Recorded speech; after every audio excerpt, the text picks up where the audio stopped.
시청자 여러분 안녕하십니까? 지금부터 전호편의 안보정론을 시작하겠습니다. 시청자 여러분들께 제가 이재명 관련 뉴스를 최우선적으로 전달해 드리다 보니까요. 또 다른 정치권 이슈들 중요한 게 많은데 조금 늦어지는 것 같습니다. 그래서 이번 시간에는요. 이 이재명과 관련이 되지 않은 그런 정치권의 중요한 뉴스들을 모아서 말씀을 드리겠습니다. 그래서 윤석열 대통령이 이제 이달 말쯤이면요. 관저 이사를 완전히 이제 한남동을 하게 되는데 첫 손님으로 어떤 분들을 모시느냐 이 문제가 대통령실 내부에서 깊숙이 연구 검토를 했는데요. 자, 여러분들 뭐 누가 제일 좋겠어요? 우선 얘기할 수 있는 게 뭐 여야 대표들 모아서 한번 밥 먹는 게 어떠냐 이런 생각이 들 텐데 그게 아니고 오부 요인을 먼저 모신다 이런 뉴스가 지금 나와 있어요. 자, 그중에 왜 여야 대표를 모실 수 없을까요? 지금 이재명이는요 그냥 의혹을 받는 상황이 아니고 지금 범죄 피의자로 공소장에까지 적시가 되어 있습니다. 자, 그러면 윤석열 정부 출범의 모토 중에 하나는 법치주의를 확실하게 확립한다. 그래서 헌법 가치가 실현되도록 한다. 돈이 있거나 없거나 사회적 지위가 높거나 안 높거나 정치적인 그런 위상이 높거나 안 높거나 관계없이 모든 국민은 공정한 법의 집행을 받아야 되잖아요. 그래서 공정과 이 법치, 헌법적 가치를 굉장히 중시하는 정부가 현 윤석열 정부의 특징이다 이렇게 생각했는데 이런 취지에 반하는 것이요. 여야 대표라고 해서 그동안의 관례를 쫓다 보면 그래서 이 문재인 대통령 때도 그러니까 첫 해인 2017년도 7월에 사당 대표를 먼저 초대해서 오찬을 하고 그 다음으로 오부 요인을 3개월 후에 만났어요. 물론 여야 사당 대표 할 때 홍준표 당시 자유한국당 대표가 거부해서 좀 의미가 약해졌지만 어쨌든 간에 문재인 대통령이 모양새는 여야 사당 대표 초대 오찬이었습니다. 그런데 이번에는 이재명이 이 범죄인이나 마찬가지잖아요. 피의자로 딱 되어 있으니까 그것도 한 사건만 연계되어 있는 게 아니지 않습니까?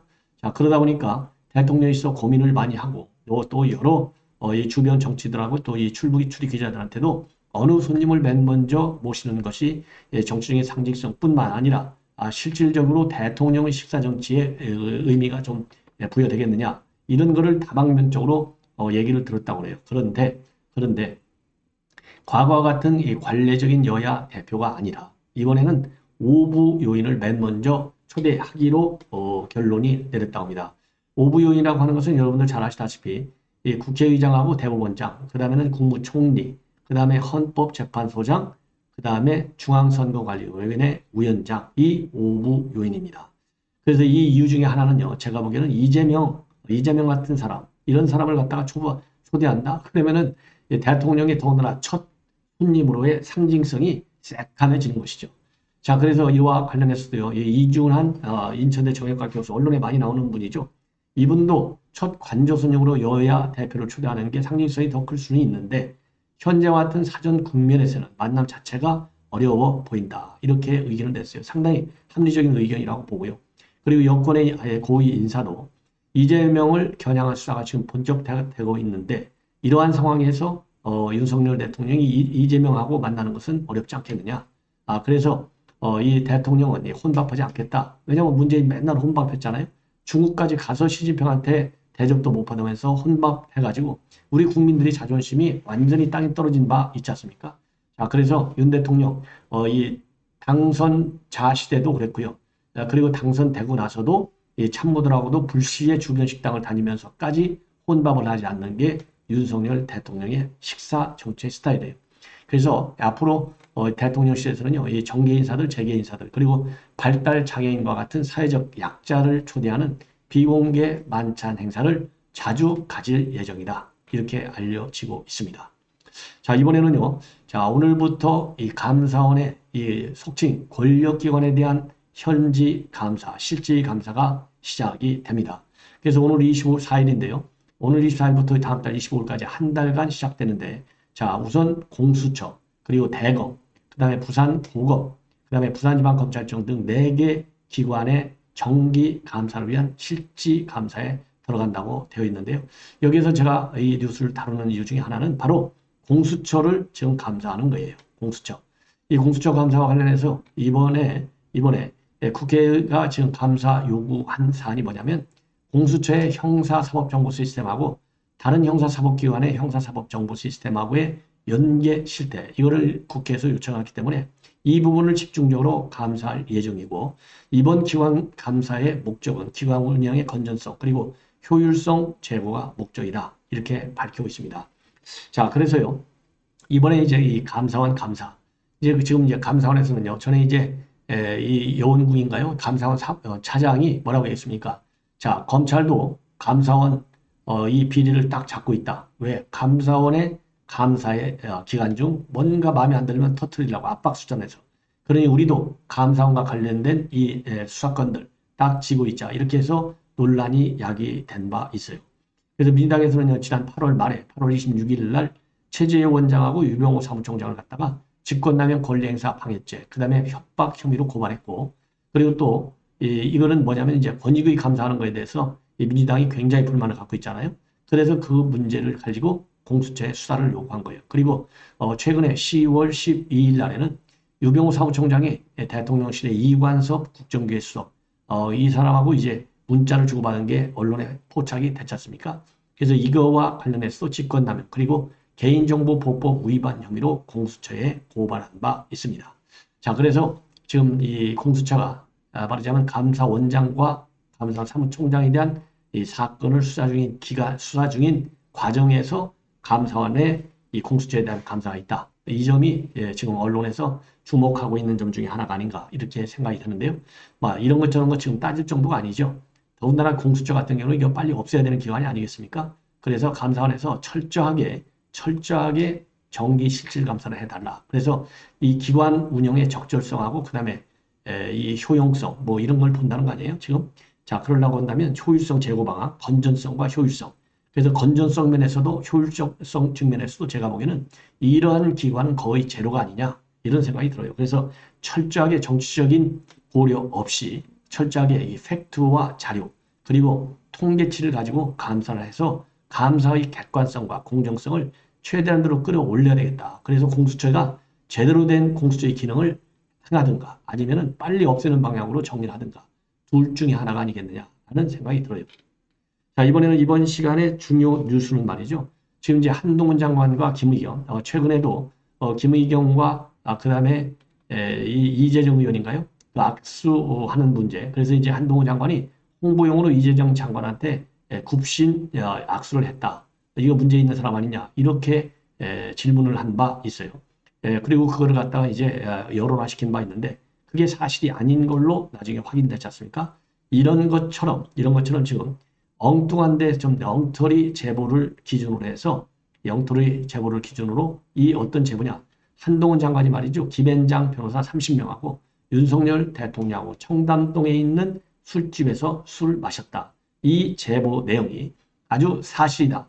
그러니까 팩트다. 이런 확신을 가지고 김의겸 의원이 말이죠. 오늘 국감장에서 한동훈 장관을 밀어붙였는데 한동훈 장관이 엄청 열이 났다고 합니다. 그래서 한동훈 장관 나만 걸 게 아니라 나는 모든 공직 현재 가지고 있는 장관님만 거는 게 아니라 앞으로 있게 되는 모든 공직을 다 걸겠으니 이 김의겸 의원 당신은 뭘 걸겠느냐 똑바로 얘기하라. 그래서 아주 맞받아치는 왜냐하면 그동안에는요 이 공직 걸라 그러면은 이게 도박하는 거냐 도박약하는 거냐 공직을 함부로 걸 수 없다. 이렇게 점잖게 원칙적으로 입장을 밝혔는데요. 내가 다 걸겠으니 너도 다 걸어라. 이런 입장을 발표를 했어요.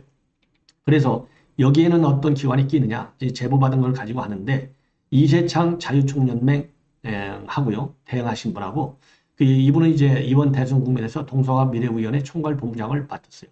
이분한테 이제 이분이 말하자면 이 제보자다 이렇게 김의겸이는 밝히고 있어요. 자 그러면서 서울의 소리 죄송합니다. 전 열린공강TV 덧탐사 여기에서 말하자면 이 관련 내용을 취재하려고 따라다닌 것이지 이게 스토킹이 아니다. 이런 요지로 질문을 퍼부었습니다. 그래서 이 내용을 좀 더 자세하게 말씀을 드리면 자 그래서 아까도 말씀드린 대로 공직을 도박하듯 걸어서 안 된다. 그동안에는 이렇게 원칙적인 점잖은 얘기만 했는데 오늘은 술자리 근처에만 있었어도 모든 공직을 다 포기하겠다. 그리고 김의겸은 도대체 뭘 걸겠느냐고 따져 물을 정도로 엄청 열이 받았습니다. 그래서 이 날짜는 언제냐면요. 7월 19일 밤이 되겠습니다. 7월 19일 날 밤. 그래서 김의겸이는 말이죠.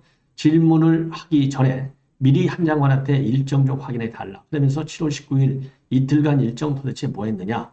그래서 본인이 제보받아 얘기하면 7월 19일 날 밤에 술자리를 간 걸로 돼 있는데 기억이 있냐. 이렇게 해서 질문 공세를 시작합니다.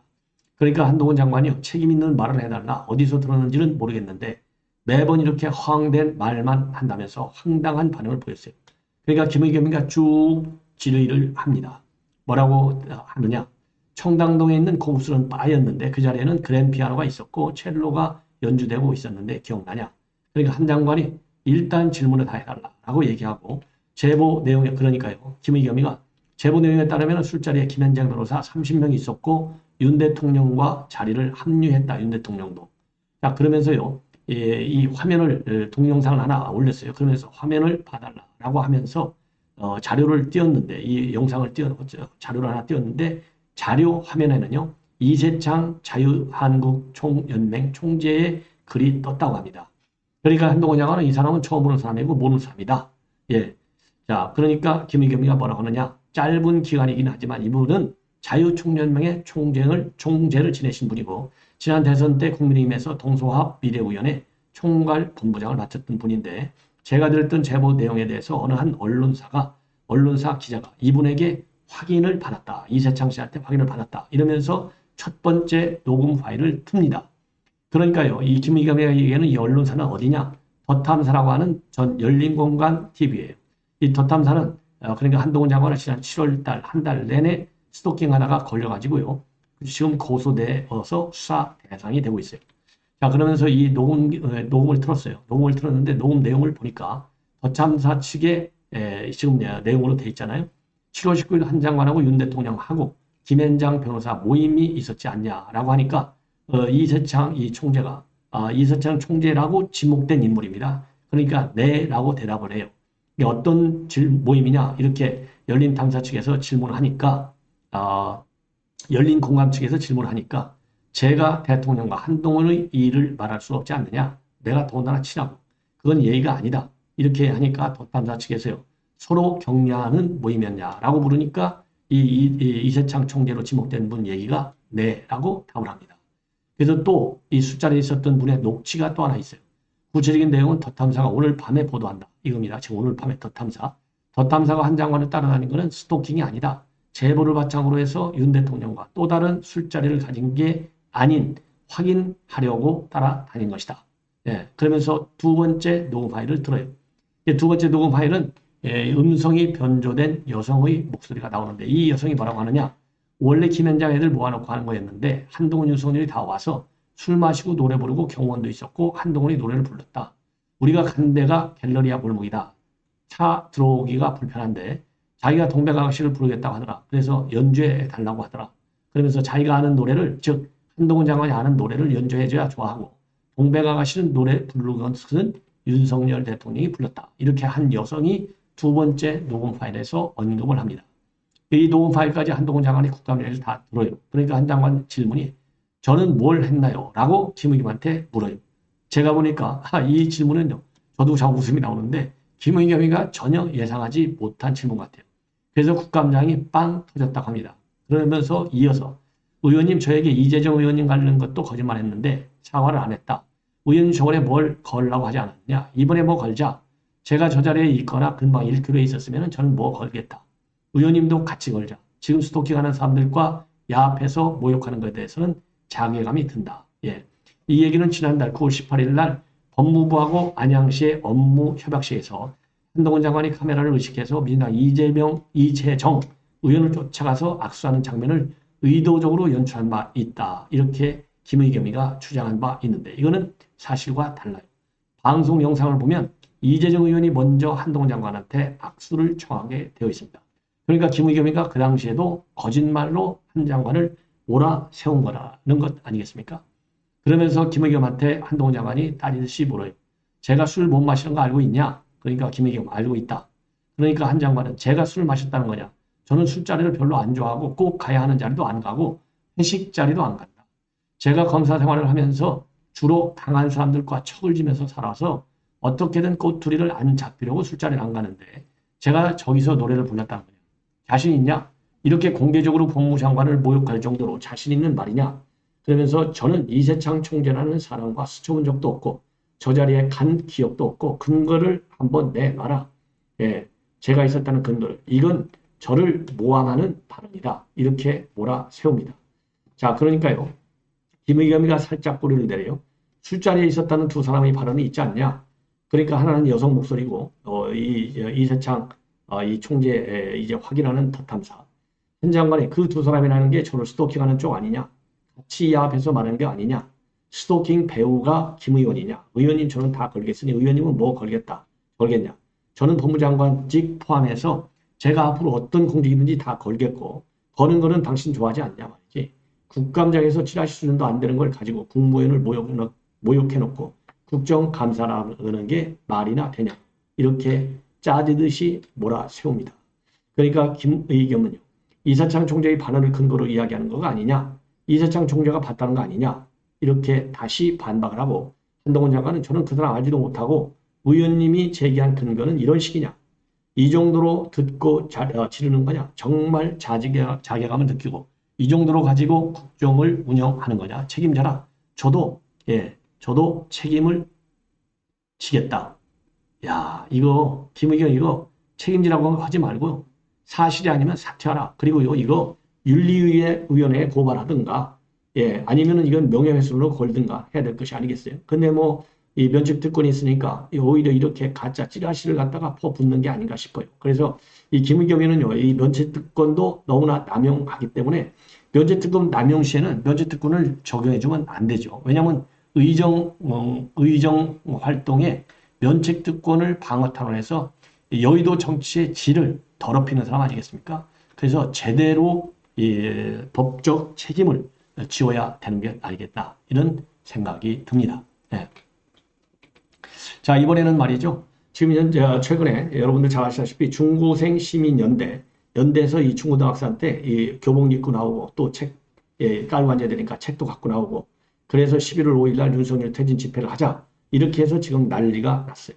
왜 그러냐면 중고생 시민연대라고 하는 이 시민연대 이 단체는 누가 이끄느냐. 바로 통진당에서 청소년 비대위원장을 했던 최준호라고 하는 사람이 이 단체를 대표하고 있어요. 이 집회. 자, 그래서 지금 이제 문제가 되고 있는데요. 더군다나 이 단체는요. 지난 6월 달에는 국보법 폐지 시위까지 하기도 했어요. 국회 앞에서. 자, 이러한 일종의 불순 단체죠. 이 불순 단체에 서울시와 예가부가 보조금과 지원금을 그동안에 지급한 걸로 나와 있는데요. 문제는 바로 뭐냐? 서울시와 여가부에서는요. 이 촛불 중고생 시민연대가 이 시민연대가 이러한 서울시하고 여가부로부터 지원을 받은 전국 중고등학생 대표자 학생회 협의회가 이 촛불 중고생 시민연대의 동아리라는 것을 언론 보도를 보고서야 알게 됐다. 그러다 보니까 서울시와 여가부가 예산을 집행했는데 이거는 일종의 정치활동인데 이거 잘못됐다. 그래서 이 확인을 해보고 예산을 회수하겠다. 이런 입장을 내놨는데요. 자, 오늘 지금 조선일보의 단독 보도를 보면은 이 학생 단체가 말이죠. 서울시하고 여가부로부터 수천만 원의 보조금과 지원금을 수령한 것으로 확인이 됐습니다.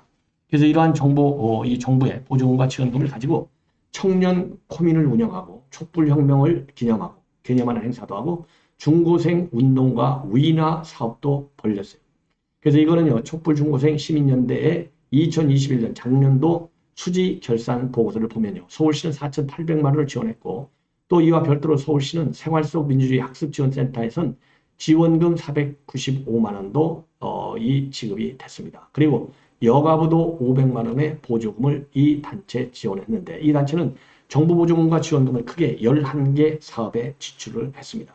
그리고 구체적으로 중고생 운동과 위인화 사업, 즉 사상과 이 시상 발굴하는데 678만 원을 쓴 것으로 기록이 되어 있어요.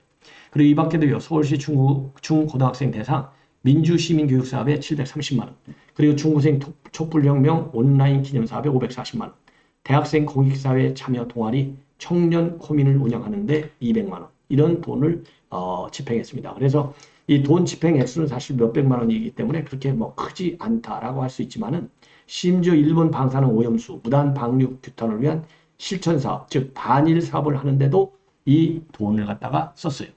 그러니 이게 얼마나 이게 문제가 많은 예산 집행이냐. 그런 점에서 서울시와 그리고 여가부의 조속한 예산, 이 지원해준 예산금을 전면 이 반환시키도록 그런 작업도 해야 되겠지만은요. 이거를 제대로 언론을 보고서 이 동아리라는 것을 알았다. 그러면 그 얘기는 결국 뭡니까? 이 중고생 이 단체, 이 중고생 이 학생 협의회, 이 협의회의 성격도 제대로 검토하지 않고 지원금을 줬다는 얘기잖아요. 전국 중고생 학생 뭐 이름도 길어요. 전국 중고등학생 대표자 학생회 협의회. 이게 시민연대 동아리라고 하는데 그러면 시민연대 동아리니까 무조건 졌다는 얘기잖아요. 그러면 시민연대 동아리인데 이게 정부들 앞에 중고생이라는 말이 붙어 있잖아요. 그러면은 대표가 중고생이어야 되는 거 아니에요? 당연히. 그래서 대표는 25살짜리 통진당의 청소년 비대위원장을 했거든요. 그러니까 이 지원금을 받는 단체의 성격과 대표의 이런 이력, 경력도 제대로 확인하지 않고 예산을 집행했다는 거잖아요. 그러니까 이 학생회 협의회가 동아리라는 건 몰랐다 하더라도 이 시민연대가 이러한 그 친북 성향을 가지고 있는 단체다. 그래서 속된 말로 더군다나 통진당 출신이 지금 대표를 맡고 있다. 이러면은 정말 두 번, 세 번 검토해봐야 될 것 아니에요?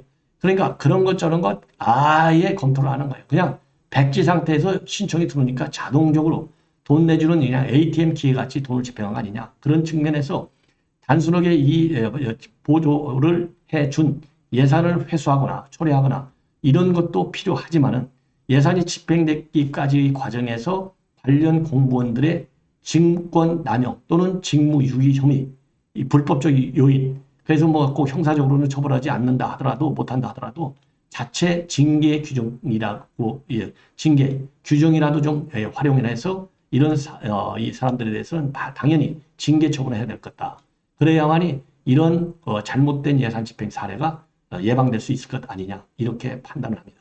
시청자 여러분 이것으로 본 방송을 마치겠습니다. 자, 대단히 고맙습니다.